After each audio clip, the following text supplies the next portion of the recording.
ये है botanic garden. तो अभी मैं जा रही हूँ, there is a cafe inside जहाँ पर बैठकर मैं आप सबसे बात करूँगी। It's a beautiful place. यहाँ पे अभी तो आज आई थिंक आपको मेरी आवाज़ जो है वो ठीक आ रही होगी क्योंकि यहाँ पे ठंड है बहुत इस समय।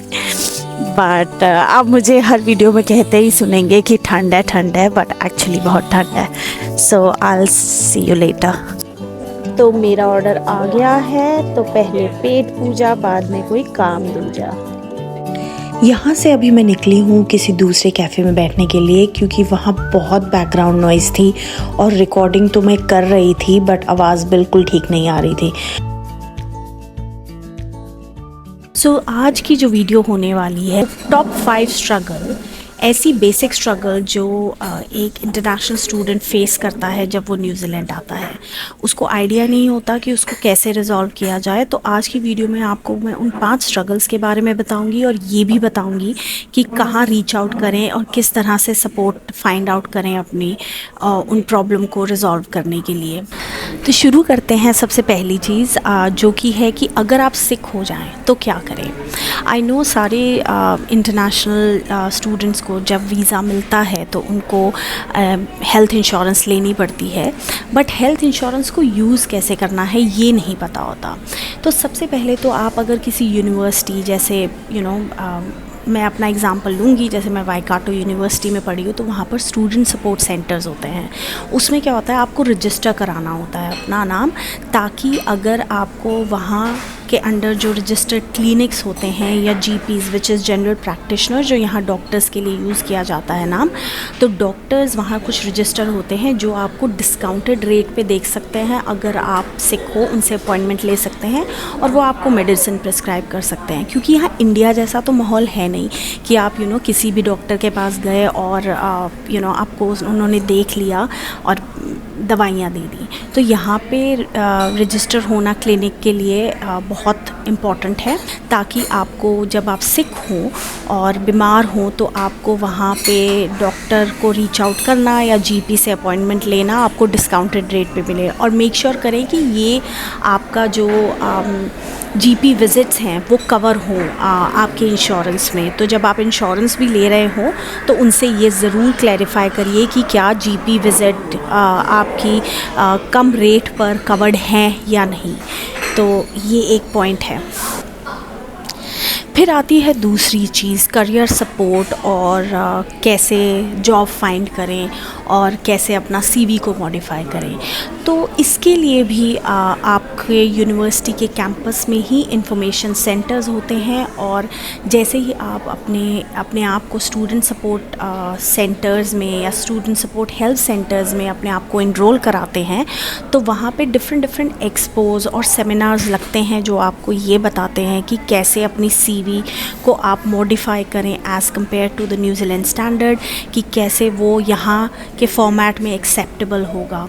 और यही नहीं, जैसा कि मेरी पुरानी वीडियो में आप देख सकते हैं जो मैंने आपको बताया है कि मेरे को कैसे जॉब मिली, तो यहाँ कुछ चुनिंदा वेबसाइट हैं जहाँ पे आप जॉब्स पे अप्लाई कर सकते हैं, जैसे कि सीक, इंडीड, लिंक्डइन, और यही प्रोसेस आपको रिपीट करना है। तो इट्स रियली इम्पॉर्टेंट कि आप अपने जो इन वर्कशॉप्स को अटेंड करें, क्योंकि जब आप जॉब हंटिंग के लिए निकलेंगे अपना कोर्स फिनिश करने के बाद, तो आप इन चीज़ों पे अपना टाइम नहीं देना चाहेंगे। तो इट्स बेटर कि जैसे ही आप लैंड हो और थोड़ा सा सेटल हो 1 महीने बाद, स्टार्ट अटेंडिंग दीज वर्कशॉप। और मोस्ट ऑफ द यूनिवर्सिटीज़ और कॉलेजेस जो हैं न्यूजीलैंड में, वो ऐसे अपने इंटरनेशनल स्टूडेंट्स को सपोर्ट प्रोवाइड करती हैं। तो मेक श्योर आप अपनी यूनिवर्सिटी और अपने जो सपोर्ट कैंपस के इंटरनेशनल सपोर्ट सेंटर्स को ज़रूर रीच आउट करें। एक और पॉइंट है उसमें ऐड करने के लिए कि जब आप अब तो जैसे एआई मौजूद है तो आप एआई से न्यूजीलैंड फॉर्मेट चेक कर सकते हैं कि सीवी का क्या फॉर्मेट होता है, बट मेन पॉइंट हमेशा ही यही रहेगा कि एंड तक ना वेट करें। आप अपनी स्टडीज़ के साथ भी ये सब चीज़ें करते रहें, विच इज़ रियली इम्पॉर्टेंट। अगला पॉइंट डिस्कस करते हैं कि यहाँ पर networking voluntary jobs and also building up your reference कितना इम्पॉर्टेंट है जॉब हंट के लिए। कैसे अपना एक पूरा इमेज आपको बिल्ड करना होगा इन टर्म्स ऑफ आपको यहाँ के लोकल रेफरेंसेस, वॉलंटरी वर्क और नेटवर्किंग इवेंट में जाकर पार्टिसिपेट करना होगा। यहाँ पे सिर्फ कॉलेज के कैंपस में तो होते ही हैं नेटवर्किंग इवेंट्स, जहाँ पे आप क्योंकि कॉलेजेस और यूनिवर्सिटीज़ के साइड कई बिजनेसेस का भी कोलैबोरेशन होता है। वो वहाँ आकर सेमिनार पे अपने बिज़नेस के बारे में बताते हैं। और जैसे कि मैंने मास्टर्स जब किया था तो एक यहाँ पे मिल्क का और फार्मिंग का बिज़नेस था, जो कि जिन्होंने हमें अपने फार्म हाउस पे बुला कर हमें बताया था कि हाउ डिड दे स्टार्टेड, कैसे उन्होंने घर से एक काइंड ऑफ एक छोटा सा ये स्टार्टअप स्टार्ट करा और अब वो इतनी बड़ी कंपनी है। तो ऐसे ही कई बिजनेसेस का कोलैबोरेशन होता है जो स्टूडेंट्स को आकर बताते हैं, और नेटवर्किंग इवेंट्स होती हैं एवरी नाउ एंड देन। तो इट्स रियली इम्पॉर्टेंट कि आप अपने यूनिवर्सिटी के पेज पर जाके अपने सीनियर से, अपने जो यूनिवर्सिटी से पास आउट हो चुके हैं उन एल्यूमनाई से कांटेक्ट में रहें और नेटवर्किंग इवेंट्स में जाएं। वॉलंटरी जॉब्स ज़रूर करें, क्योंकि वॉलंटरी जॉब से एक तो आपको कल्चर का पता चलता है कि न्यूजीलैंड का कल्चर, वर्किंग कल्चर कैसा है, और नॉट ओनली दैट आपकी जो एक रेफरेंस जो है वो भी बिल्डअप होती है। और ये मैंने आपको अपनी सब पहले वीडियो में बताया था कि मैंने भी खुद यहाँ आकर वॉलंटरी जॉब करा था, जिससे मेरा फर्स्ट रेफरेंस मिला था और फिर जाकर मुझे एक जॉब मिली थी। लेकिन not only that, it's really important कि जो आप वॉलंटियर वर्क कर रहे हैं वो नॉन पेड हो, क्योंकि आपको ये भी कंसिडर करना है कि आपका वीज़ा क्या है। स्टूडेंट वीज़े पे वर्किंग आवर्स जो हैं पहले 20 घंटे थे, अब 25 घंटे हो गए हैं बेसिकली। तो आप ये ज़रूर, वो पेड आवर्स हैं जो आपको मिनिमम वेज पे या उससे ऊपर वेज पे आप काम कर सकते हो, but voluntary work is only unpaid. तो NGOs को रीच आउट करें और नेटवर्किंग इवेंट में अपने आप को ज़रूर इनरोल करें, और अपनी पढ़ाई के साथ साथ ये सब चीज़ें भी फ्रॉम द गेट को स्टार्ट बिल्डिंग अप, बिकॉज़ ये आपको डेफिनेटली हेल्प करेंगी to get and to reach the point जहाँ आप रीच करना चाहते हैं और अपनी जो जॉब पाना चाहते हैं।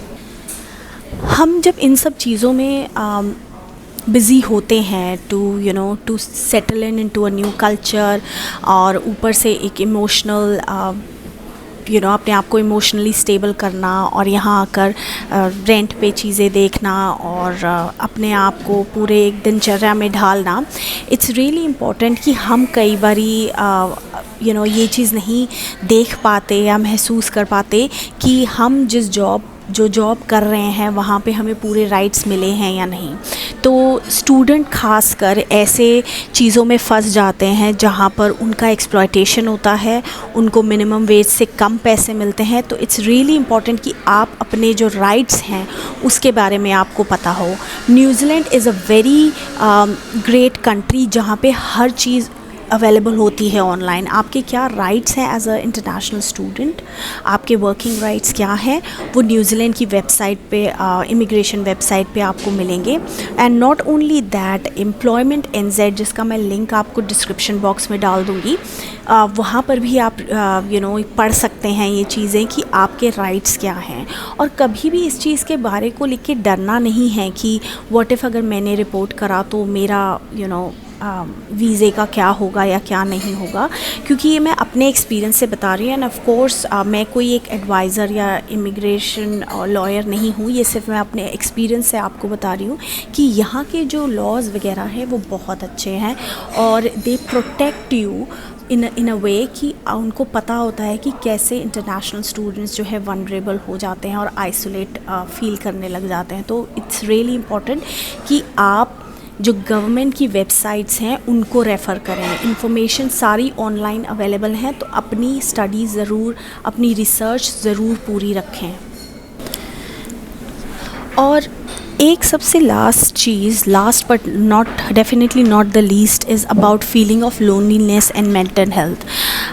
जब हम यहाँ पर आते आते हैं वीज़ा पे अपने परिवार को छोड़कर इतनी दूर, और कई तो बच्चे पहली बार आते हैं, जैसे मैं खुद इंडिया से पहली बार बाहर आई थी किसी कंट्री में, और इतना बड़ा मेरे लिए ये डिफरेंस था कल्चर वाइज, और एक जॉइंट फैमिली से सीधा ऐसे यहाँ आ जाना डेफिनेटली बहुत प्रेशर फील होता है, और उसके ऊपर आपको स्टडीज़ करनी पड़ती हैं, और ये भी प्रेशर होता है कि स्टूडेंट वीज़ा के बाद मुझे एक वर्क वीज़ा लेना पड़ेगा।